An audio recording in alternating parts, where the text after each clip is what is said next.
Day 451, 22 for 22. Good morning. Hope this finds you well. Please stay in your fight and do not quit. Okay, I'm going to start a kind of a series here. It's going to encompass a bunch of stuff. I have not planned it. I was thinking about it on my walk this morning, and there's a lot to what I'm going to say, so it's going to take a couple days. How to get started. All right.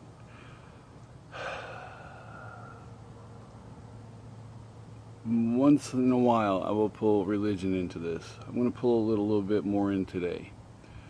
And it's not about the church itself. It's about you, the individual. About me, the individual. If you're an atheist, this is you translate this into how you see fit. I have nothing against anybody's religion, whether it's atheist, Wiccan, Catholic, Methodist, whatever. It does not matter to me. Muslim, I do not care. But faith is a big part of many people's lives. And trauma, whether it's combat, whether it's sexual abuse, whether it's child abuse, no matter what that trauma is, it can shake your faith to the core. And there is there's no way around that, because everything that you believed kind of got sent flying out the dang door when something happened to you.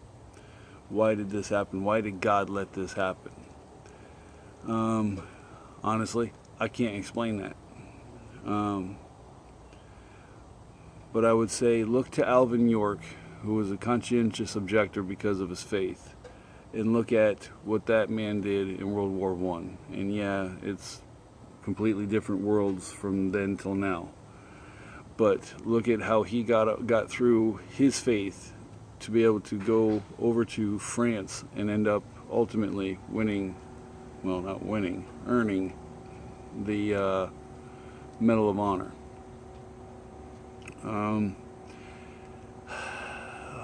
Heard something at church this weekend myself that kind of hit home. I'm a spiritual dude. I'm not one to go sit in church very often. I'll do it with my family just because I think as a father, my kids need to, if they're going to go, they need to see that their father supports what they're doing. And also, I think my wife needs to know that I support her in doing what she's doing. She wants to get into the church. She's trying to find her faith. She's trying to find her way through herself, and I'm all for it. Now, as I said, I've gone through some traumatic shit in my life, and I know I'm blessed. I know that I have a guardian angel looking over me. It's probably my mom if I'm going to believe in that sort of thing. And has my guardian angel or my spirituality saved me from a lot of shit? No, but I'm still here kicking, and I've already died once. There's probably half, 6, 7, 8, 10 times I already should have died. On top of that, so there's something there, and it's not just friggin' luck. And I am lucky. So there's something there. Now this weekend at church, our pastor, he's a good dude, and I am not religiously trained. Do not even ask me what any of the scriptures are, because I'll probably be only coach you the Stone Cold Steve Austin one. I'm not very good with that stuff, nor do I choose. I don't choose to be. It's not that I haven't tried. But what I will say is, those of us that have been traumatized, those of us that have gone over, and this is not me, that has gone over to the sandbox and done some things that they don't think fits with God's tenets. I would say this: if you're holding yourself back, and this is something I heard at the church from the pastor, you are the only one disqualifying yourself from God's love and forgiveness. I'm going to get this wrong, but you are the only one that can deny him. And if you are punishing yourself and wondering why you've been forsaken, you haven't. You need to figure out your why, and then get in there into your own faith, whether it's physically walking into the church or digging into your scripture, digging into whatever you need to find that faith again. He hasn't left you, and you haven't necessarily left him, but you certainly have not gotten together again since whatever happened. And you may find that helps. I don't know. I know every time I go, every time I go into church, which is about once a month, listening to the words and then just looking at the faith around me, it helps me. I look at my wife as she grows spiritually, and it's nice to see that faith, that belief in something, that anchor, a further pillar. For me, it's not that ginormous pillar that'll stand me up. That's never been me. Now, what I know of warfare has been through training and knowing the enemy, and knowing, grunts are not the all-seeing, all-knowing, but we do have to, especially the leadership, has to be foresighted enough to look at all the threats around the world and be able to decipher them and put a fairly knowledgeable face upon your enemy. I've done that with the Soviets, now Russia. I've done that with the Muslim world, and I've done that with our South American friends. I've looked at everywhere that in Korea. I've looked at everywhere I could have possibly gone, wherever I was stationed, and each one I was at was a 18th Airborne Corps unit, and except for Carson, and 2ID, but 7th ID, 3rd ID, both 18th Airborne Corps. So I have to be anywhere in the world in 18 hours. So I've had to look at my enemies, and I've watched what's happened over since 2000, 2002, 2001 on, basically.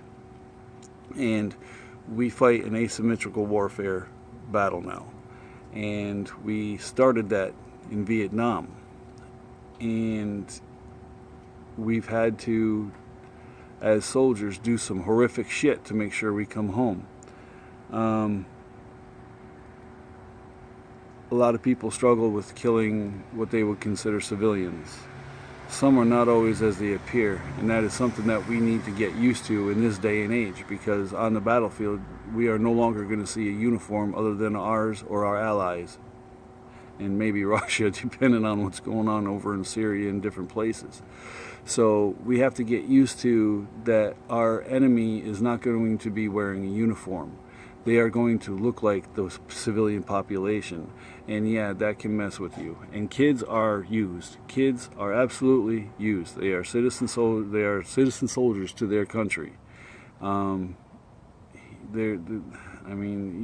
have to have seen the videos of the little Palestinian kids in kindergarten over there training with AK-47s. We don't do that with our kids. That's not how we do things. And is that a minority over there? Honestly, I don't know anymore. But I know it does happen. So it's something that as a military force we have to deal with, and we have to address. And you have to understand that that is the nature of warfare today. That is not a stamp on you for being a cold-hearted killer because you see kids as innocent. They don't see their kids as innocent as much as we do.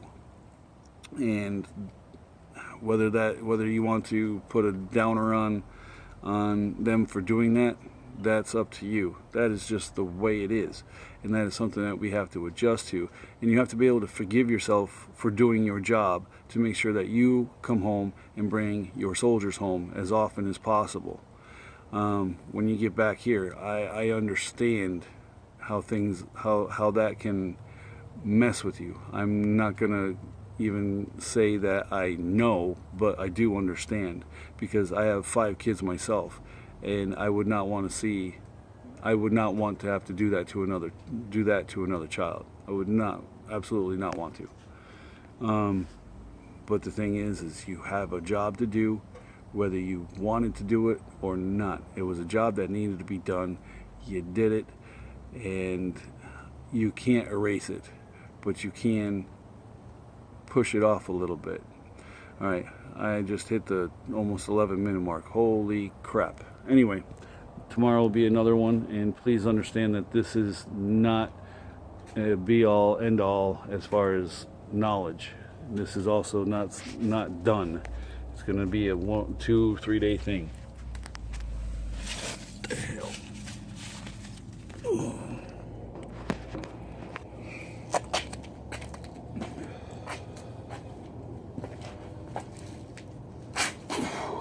Oh shit. 1, 2, 3, 4, 5, 6, 7, 8, 9, 10, 11, 12, 13, 14, 15, 16, 17, 18, 19, 20, 21, 22. 1 for the airborne ranger in the sky. 1 for the infantry. 1 for the fallen. Ugh.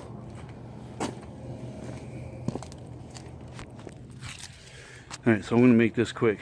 Stay in your fight, don't quit. If you need help, seek help. Get it from friends, family, professionals. No shame if you have to seek professional help. Get it. But please, whatever you do, do not use suicide as a permanent solution to a temporary or permanent problem. You got this. We'll see you here tomorrow, and please, I hope you understand what I'm saying here. Tough out.